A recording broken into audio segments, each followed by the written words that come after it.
जय हिंद दोस्तों। मैं मैथ ब्लास्टर पर आकाश तिवारी आप सभी छात्र छात्राओं का बहुत बहुत स्वागत करता हूं।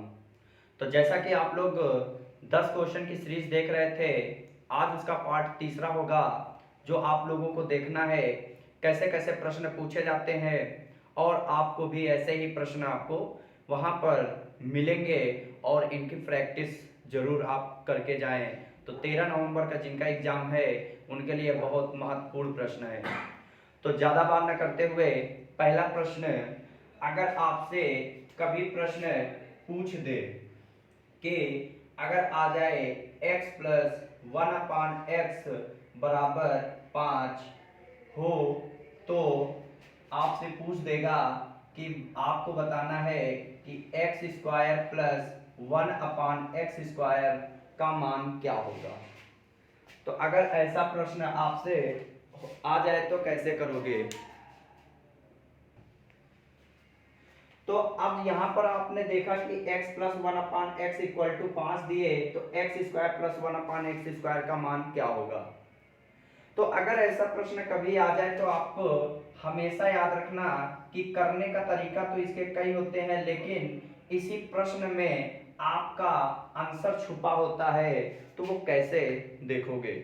तो मैंने कहा एक चीज देखो, यहां पर x प्लस 1/x लिखा है बराबर 5। अच्छा, x यहां पर भी है, x यहां पर भी है, 1/x यहां पर भी है, 1/x यहां पर भी है। तो आपने देखा कि अगर मैंने कहा x यहां पर कुछ नहीं है तो इसका पावर मतलब 1 रही होगी, यहां पर कुछ नहीं है मतलब पावर 1 रही होगी, तो संख्या की पावर भी कितनी रही होगी, 1 रही होगी। तो उसी प्रकार मैंने कहा अगर यहाँ पर x प्लस 1/x का मान 5 दिए तो मैंने कहा यहाँ पर भी 5 रहा होगा।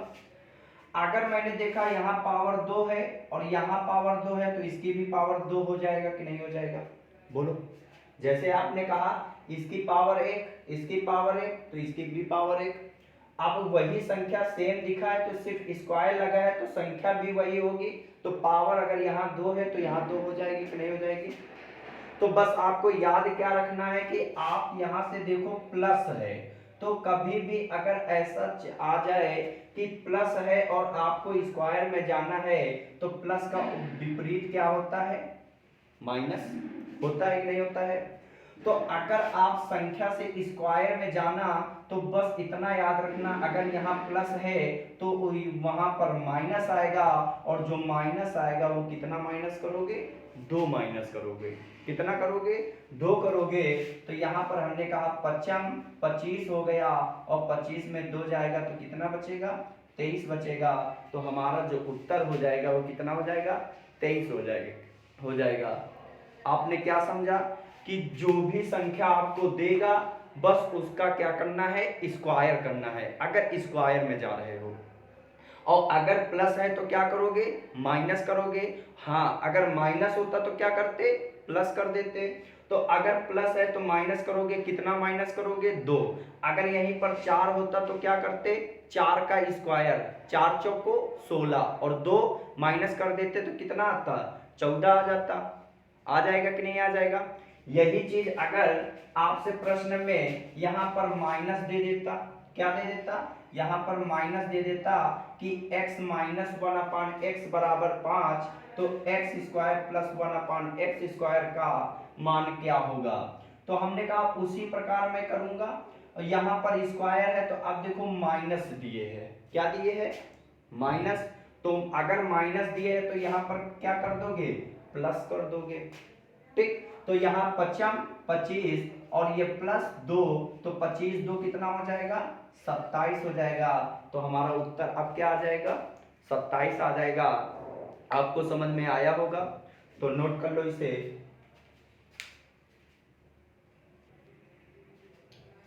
अगला प्रश्न देखो कैसे आपसे पूछ सकता है कि x प्लस 1/x बराबर 4 हो तो x³ प्लस 1/x³ का मान क्या होगा। तो अब देखो यहाँ पर हमसे x प्लस 1/x का मान देकर हमसे इस बार क्यूब पूछ दिया है। क्या पूछ दिया है, क्यूब पूछ दिया है। तो अगर ऐसा प्रश्न आ जाए तो कैसे करोगे। तो मैंने कहा यहाँ पर देखा कोई संख्या x है, कुछ नहीं है, तो पावर क्या रही होगी, 1। तो यहाँ भी कितनी पावर 1, तो संख्या की पावर कितनी हो जाएगी 1 हो जाएगी। उसी प्रकार यहाँ क्यूब है, यहाँ क्यूब है, तो संख्या की पावर क्या हो जाएगी क्यूब हो जाएगी। ठीक, और आपको पता है अगर प्लस है तो प्लस का विपरीत क्या होता है माइनस होता है। अब इसमें आपको ध्यान क्या रखना है, अगर क्यूब वाला प्रश्न आ जाए, कैसा आ जाए क्यूब वाला प्रश्न आ जाए, तो हमने कहा अच्छा बताओ संख्या तुमको कौन कौन सी दिख रही है, तो आपने कहा मुझे 4 दिख रही है और 3 दिख रही है। क्या दिख रही है 4 दिख रही है और 3 दिख रही है। तो हमने कहा 4 अगर 3 दिख रहा तो 4 3 कितना होता है 12, इसका मतलब आप 12 को लेस कर दो, आपका उत्तर आ जाएगा। अगर यहाँ 5 की पावर 3 होता तो कितना लेस करते 5 3 15, 6 की पावर 3 होता तो कितना लेस करते 6 3 18। तो हमको 4 की पावर 3 दिए तो 4 चौको 16 चौको 64 माइनस 12, तो हमारा जो उत्तर आएगा 64 में 12 जाएगा तो कितना बचेगा 52। तो इसका मतलब उत्तर हमारा क्या आ जाएगा 52 आ जाएगा। अगर यहीं पर माइनस दे देता तो क्या कर देते प्लस कर देते, आ जाता कि ना आ जाता। तो एक प्रश्न मैं दे रहा हूं, इसका जवाब आपको कमेंट बॉक्स में जरूर देना है। x माइनस 1/x बराबर 5 हो तो आपसे प्रश्न है x cube minus 1/x cube का मान क्या होगा, तो इसका जवाब आपको जरूर देना है।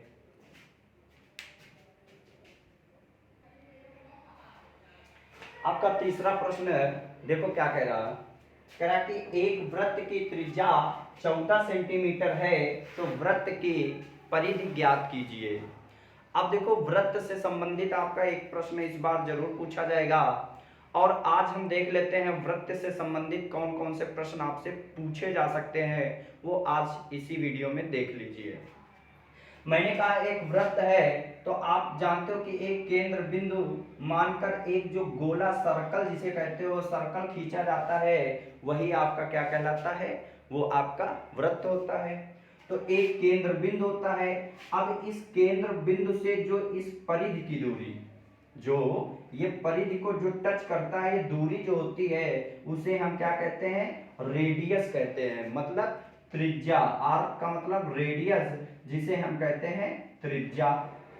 ठीक, और यहां से अगर केंद्र बिंदु से इस तरह के अगर हम परिधि को छुए तो उतनी ही दूरी होती है, तो इसे भी हम क्या कहते हैं रेडियस, त्रिज्या ही कहते हैं। और जो यहाँ इस परिधि से इस परिधि की जो टोटल ये डिस्टेंस जो होती है उसे हम क्या कहते हैं डायमीटर या व्यास कहते हैं।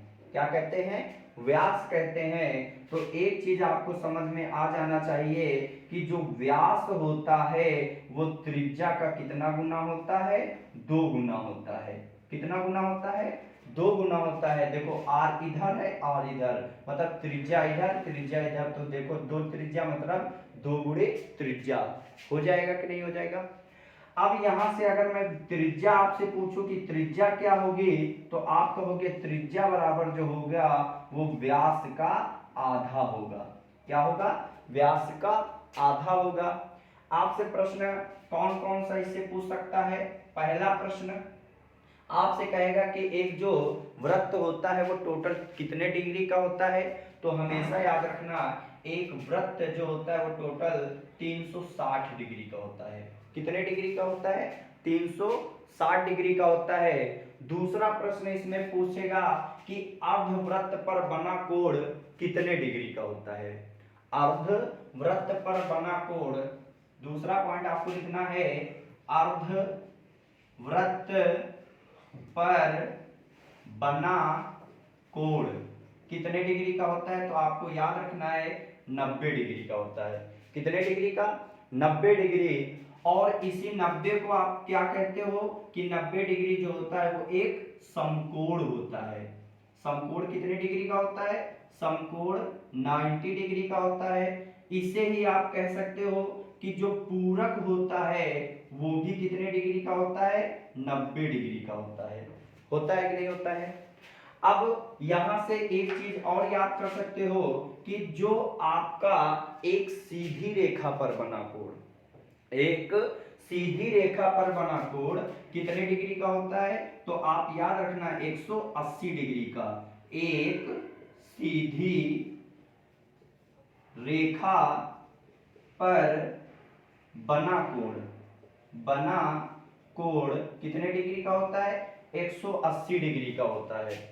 अब आपको पता है कि 180 डिग्री को हम और क्या किस से जानते हैं? तो 180 डिग्री को हम पाई भी कहते हैं।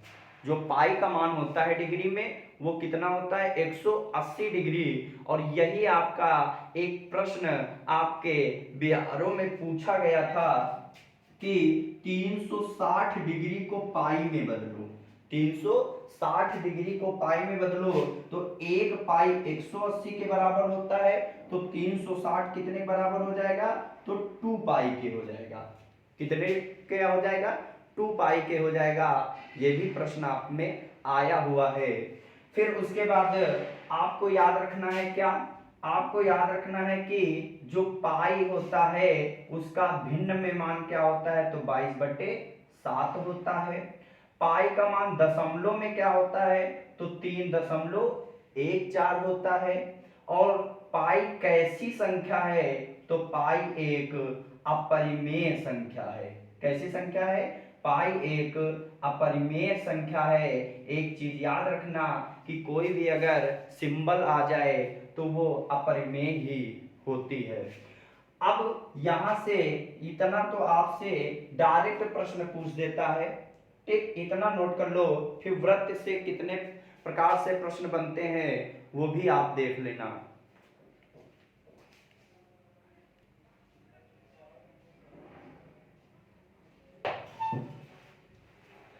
अब देखेंगे कि जो यहां से क्या प्रश्न आपसे पूछेगा। पहले तो पता होना चाहिए वृत्त का क्षेत्रफल। तो वृत्त का क्षेत्रफल क्या होता है?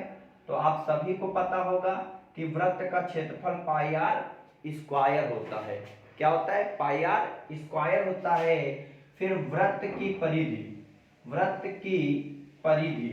वृत्त की जो परिधि होती है वो क्या होती है? 2 पाई आर होती है।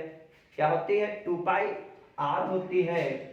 फिर उसके बाद आपको याद रखना है कि यहीं से एक प्रश्न पूछ देता है चक्करों वाला प्रश्न। कौन सा पूछ देता है? चक्करों वाला। अगर आपसे चक्करों वाला प्रश्न पूछ दे, चक्करों वाला प्रश्न अगर आ जाए तो हमेशा याद रखना कि दूरी बराबर वृत्त की परिधि इंटू चक्करों की संख्या होती है। क्या होती है? दूरी बराबर वृत्त की परिधि इंटू चक्करों की संख्या होती है। तो यहां पर हमसे पूछा है वृत्त की परिधि। तो वृत्त की परिधि क्या होती है? 2 पाई आर। तो यहां से हमने कहा 2 पाई का मान कितना दिए? 22/7। और यहाँ पर त्रिज्या हमको कितने दिए हैं? 14 दिए हैं। तो यहाँ से अगर हम देखें 7 एकम 7, 7 दूना 14। तो यहाँ पर हमने कहा 22 दूना 44 इंटू 2 होगा कि नहीं होगा? तो यहाँ 44 का गुणा 2 में करोगे तो कितना हो जाएगा? 44 दूना 88। तो हमारा उत्तर जो आ जाएगा वो 88 सेंटीमीटर हमारी परिधि होगी। नोट कर लो इसे, प्रश्न इससे आएगा, जरूर नोट करना।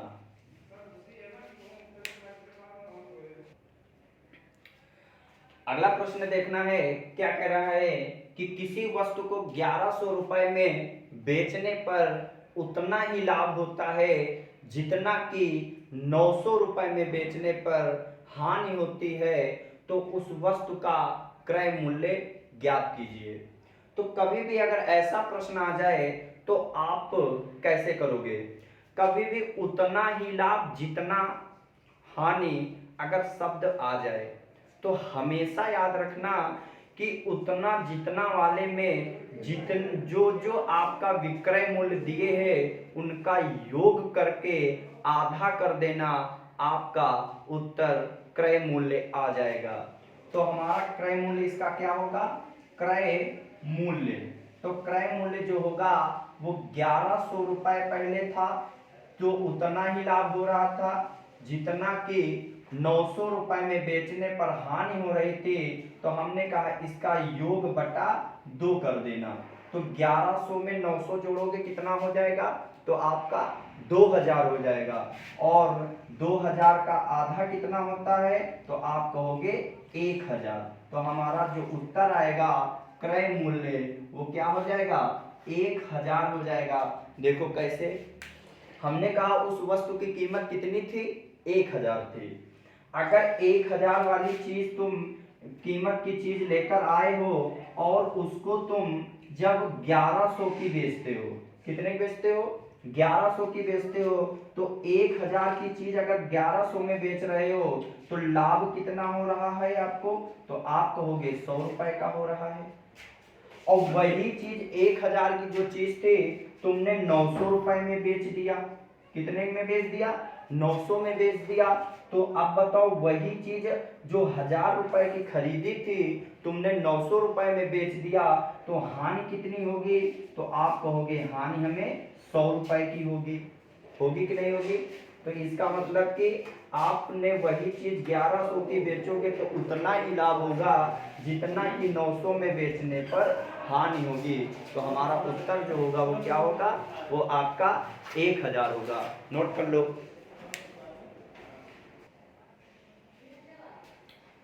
तो आपको देखना है 102 का स्क्वायर पूछ दे तो 5वां प्रश्न है। तो ये भी आपका एक वर्ग से प्रश्न जरूर आता है। मैंने कहा था कि आप वर्ग भी रट के जाना और आपका प्रश्न आएगा 16 अक्टूबर में आपको आया था 15 का स्क्वायर क्या होगा। और ये जो 102 है वो आपका लखनऊ बिहार में प्रश्न पूछा गया था, जो पिछला पेपर हुआ था उसमें 102 का स्क्वायर पूछ लिया था। तो ये भी कर सकते हो। आज हम देखेंगे कि इसका वर्ग आप कैसे करोगे। तो अब देखो इसका वर्ग कैसे करोगे। तो पहले तो आप देख लो यहाँ पर, अगर कभी भी आपको अगर 25 का स्क्वायर करना हो या कभी भी किसी भी संख्या का इकाई का अंक 5 हो और उसका वर्ग करना हो तो आप कैसे करोगे। तो हमने कहा 5 का स्क्वायर बस आपको आना चाहिए, क्या होता है, 5 25, क्या होता है, 5 25। अब जो आगे लिखा है 2, तो 2 के बाद क्या आता है, 3, 2 के बाद क्या आता है, 3, तो 2 3 6, आपका उत्तर हो गया। यही चीज अगर आपसे मैं कहूं 45 का स्क्वायर बताओ तो आप क्या कहोगे, तो आप कहोगे कि 5 25, 4 के बाद क्या आता है, 5, तो 4 पंचे 20, इसका मतलब आपका उत्तर हो गया। अगर मैं कहूं आपका 65 का स्क्वायर अच्छा बताओ तो 65 का क्या होगा, तो आप कहोगे 5 25 और 6 के बाद क्या आएगा, 7, तो 6 सत्ते 42, आपका उत्तर हो गया। तो आप समझ सकते हो इसे। ठीक, आपको अगर वीडियो पसंद आती हो तो इसे जरूर शेयर करना, लाइक करना। अभी तक अगर आपने सब्सक्राइब नहीं किया है तो इसे जरूर सब्सक्राइब करना। तो अब देखते हैं इसे हम। अब हमसे अगर आपके मन में आता होगा कि अगर इकाई का अंक 5 ना हो सर तो कैसे करेंगे। तो देखो मैंने कहा अच्छा, आपको मैंने कहा 27 का स्क्वायर अच्छा बताओ क्या होता है। ठीक, तो 27 का स्क्वायर क्या होता है, तो आप अच्छा बताओ 7 का स्क्वायर क्या होता है, तो 7 सत्ते 49, 49 का कितना लिखोगे, 9, हाथ से कितने आएंगे, 4। तो हमने कहा आपको संख्या दिख कितनी रही, तो आप कहोगे 2 7 2, दिख रहा है कि नहीं दिख रहा। तो हमने कहा देखो 2 सत्ते 14, 14 दूना 28, देखो 2 सत्ते 14, 14 दूना 28, 28 और 4 कितने होते हैं, 32, तो 32 का कितना लिखेंगे, 2, हासिल कितना आएंगे, 3। तो अब बच्चा 2, तो 2 का स्क्वायर 2 दूना 4, 4 3 7, आपका उत्तर हो गया 729 आ जाएगा। देखो एक और देख लो, हमने कहा 84 का अच्छा स्क्वायर बताओ, तो आप कहोगे 4 4 चौक को 16, 16 का कितना लिखोगे 6, हासिल कितना आएगा 1। तो हमने कहा कौन कौन सी दिख रही संख्या 8 4 2, तो 2 चौक को 8, 8 64, 64 और 1 65, 65 का कितना आएगा 5, हासिल कितना 6। अब बचा 8, तो 8 64, 64 और 6 कितने होते हैं, तो आप कहोगे 64 6 आपका हो जाएगा 70, आपका उत्तर आ जाएगा 70 56।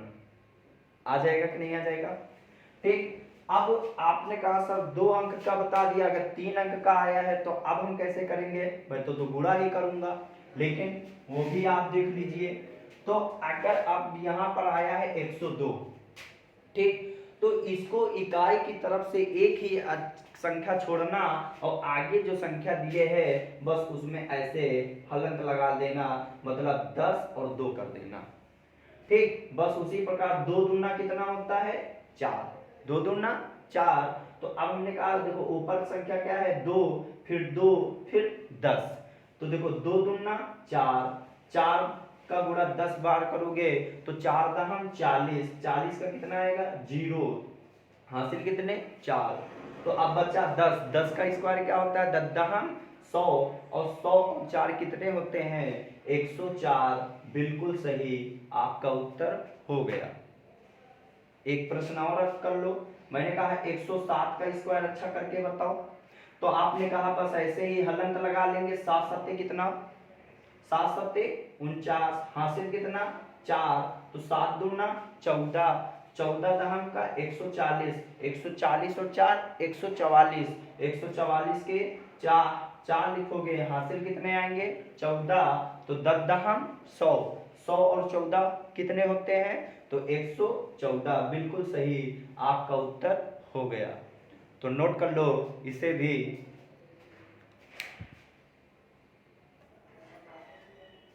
अब देखो छठा नंबर प्रश्न क्या कह रहा है आपका, कि दो संख्याओं का योग 150 है तथा उन्हीं संख्याओं का अंतर 70 है, तो वे संख्याएं ज्ञात कीजिए। तो कभी भी अगर ऐसा प्रश्न आ जाए तो आप कैसे करोगे, तो मैंने कहा वो दो संख्याएं जो हैं क्या आपको पता है, आपने कहा नहीं पता है, तो आप कहोगे कि पहली संख्या अगर x है तो दूसरी संख्या y है, इनका जो योग दिए है वो कितना दिए 150, और इन्हीं संख्याओं का जो अंतर दिए है वो कितना दिए है 70 दिए है। तो अब हमने कहा कि अच्छा देखो प्लस वाई माइनस वाई क्या हो गया आपस में कैंसिल, तो x और x कितना हुआ 2x बराबर 150 में 70 अगर जोड़ोगे तो कितना आएगा 220, तो इसका मतलब x का मान 2 1 कम 2 2 1 कम 2, तो इसका मतलब x का मान कितना आ जाएगा 110, आ जाएगा कि नहीं आ जाएगा। अगर हमसे y का मान पूछा है तो y का मान अगर पूछा है तो अच्छा बताओ दोनों संख्याओं का योग कितना दिए है 150, दोनों संख्याओं का योग 150, और 150 में एक संख्या जो पहली है वो कितनी है 110 है, तो दूसरी संख्या बताओ कितना बचा, तो दूसरी संख्या कितना बचेगा 40 बचेगा।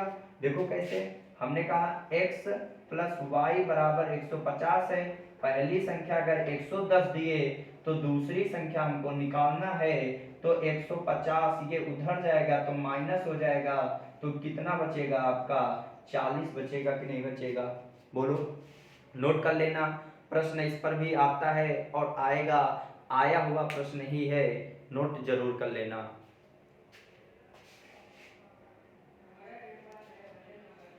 अगला प्रश्न है कि 2 की पावर 0 प्लस 3 की power 3 whole the power 0 plus 0.243। तो कभी भी अगर ऐसा प्रश्न आ जाए तो आप हमेशा याद रखना कि यदि किसी भी संख्या की पावर 0 हो उसका मान 1 होता है। आपका 16 अक्टूबर जो एग्जाम हुआ है उसमें आपका प्रश्न पूछा था, बच्चों ने बताया था कि x की पावर 0 प्रश्न आया था। तो अब मैंने कहा किसी की पावर यदि 0 हो उसका मान 1 होता है, तो इसका भी मान क्या हो जाएगा 1 हो जाएगा, ये प्रश्न आया था। तो 2 की पावर 0 मान 1, अगर किसी की पावर भी 0 है तो उसका मान 1 प्लस 0.243, तो 1 1 2, 2 प्लस 0.243, तो यहाँ पर अगर हम जोड़ेंगे तो 2.243 उत्तर हो जाएगा। हो जाएगा कि नहीं हो जाएगा? नोट कर लो। अगला देखो, ये प्रश्न आपका 100% देख लो, ये ऐसा प्रश्न आएगा आएगा आएगा। मैंने 100 बार बताया था बच्चों को कि ये प्रश्न जरूर रट के जाना, तो वो प्रश्न आया था और इस बार भी आया। इस प्रकार का पैटर्न जरूर आता है। अब तो कह रहा एराइज में कितने युग्म बनाए जा सकते हैं, तो कभी अगर ऐसा प्रश्न आ जाए तो क्या करोगे कि इनको गिन लो कितनी बार आया है। तो हमने कहा 1 शब्द, 2, 3, 4, 5। अच्छा एक चीज बताओ, कोई ऐसा जो अल्फाबेट है जो रिपीट हुआ है? आपने कहा नहीं रिपीट हुआ है, तो इसका मतलब जो रिपीट नहीं हुआ है तो हम टोटल देखेंगे कितना आया है, तो आप कहोगे 5 अक्षर ही दिए हैं, तो इसका मतलब हम फैक्टोरियल 5 ले लेंगे। क्या ले लेंगे? फैक्टोरियल 5। तो फैक्टोरियल 5 का मतलब क्या होता है कि इसका उल्टा गुणा।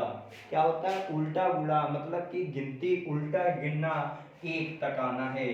तो 5 गुणे 4 गुणे 3 गुणे 2 गुणे 1 हो जाएगा कि नहीं हो जाएगा?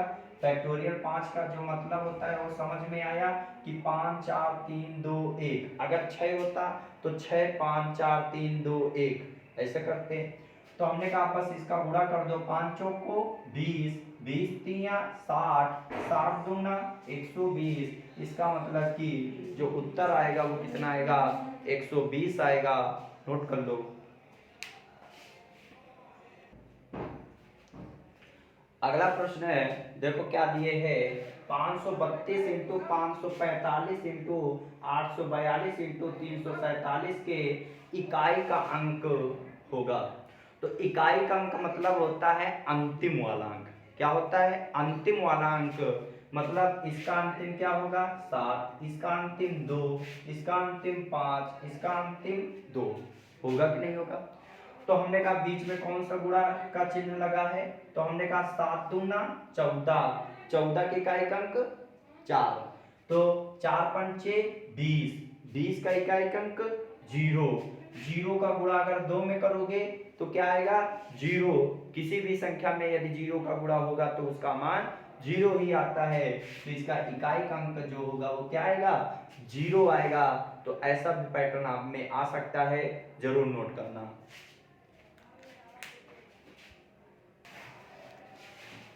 तो आज हम 10वां प्रश्न देखेंगे इस वीडियो का, जो आप में ये भी प्रश्न आ सकता है, जरूर से करना। करा एक समकोण त्रिभुज जिसका आधार 10 तथा ऊंचाई 8 सेंटीमीटर है। तो आप 8 सेंटीमीटर है, 10 सेंटीमीटर तथा 8 सेंटीमीटर है, तो समकोण त्रिभुज का क्षेत्रफल ज्ञात कीजिए। तो आपको पता होना चाहिए कि समकोण